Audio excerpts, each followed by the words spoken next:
ഒരു വഴി തെളിയുന്നുണ്ട്. പക്ഷേ കുറച്ച് ചീപ്പാണ്. ആളെ കബളിപ്പിക്കുകയാണ്. മുസ്ലിം പള്ളിയിൽ ചെല്ലുമ്പോൾ ഖുറാന്റെ ഭാഗങ്ങൾ ഉദ്ധരിച്ച് പ്രസംഗിക്കും. ഈ പാവത്തിനൊന്നും അറിയത്തില്ല, കാരണം അഭിനയം അറിയത്തില്ല. സുരേഷ് ഗോപി ചെയ്യുന്ന കണക്ക് നിഷ്കരിക്കുന്നതിന് മുമ്പ് ചെയ്യുന്ന എല്ലാ ചടങ്ങുകളും ചോദിച്ചു മനസ്സിലാക്കി. ഇന്നലെ എന്റെ പേടി അതല്ലായിരുന്നു, സുരേഷ് ഗോപി കയറി നിഷ്കരിച്ച് കളയുമെന്ന് പേടിച്ചു. ഒന്ന് പോയി തരത്തി പോയി കളിക്കടാ. അഭിനയം ഭയങ്കരമാണ്. കാരണം നോമ്പ് കഞ്ചി ജീവിതത്തിൽ ആദ്യമായിട്ട് കാണുന്ന കണക്ക് തള്ളവരിലിട്ട് നക്കിത്തിൻ പുലയാടി മോനെ, ഞാൻ വെറും ആണെന്ന് കരുതി കാണാം. പകലും കൂടെ നുണ്ട് കുടിച്ച് കിടന്നിട്ട് വൈകിട്ട് ഈ നോമ്പ് കഞ്ചി കണ്ടപ്പം ജീവിതത്തിൽ കഞ്ഞി കാണാൻ തണക്ക് തള്ളവരലിൽ നക്കി നാക്കിൽ ചൂരല്ല മാതാവിന്റെ തലയിൽ സ്വർണം പൂശിയ ചെമ്പ് കൊണ്ടുവച്ചപ്പോൾ മാതാവ് തന്നെ ഒന്ന് തല ഉരുക്കി.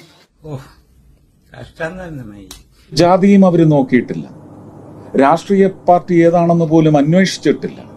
இந்த ஆளோட ஸ்பிரிட் எனக்கு நல்லா தெரியும் சார். എടുത്തോണ്ട് പോടാന്നാണ് പറഞ്ഞത്.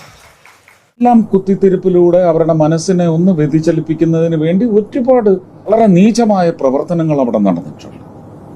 കഴിഞ്ഞ ഞങ്ങൾക്ക് ഒരു സീറ്റ് ഉണ്ടായിരുന്നു, പ്രാവശ്യം ഞങ്ങൾക്ക് ഒരു സീറ്റുണ്ട്. പക്ഷെ പരാജയമായി തന്നെ ഞങ്ങൾ കാണുന്നു.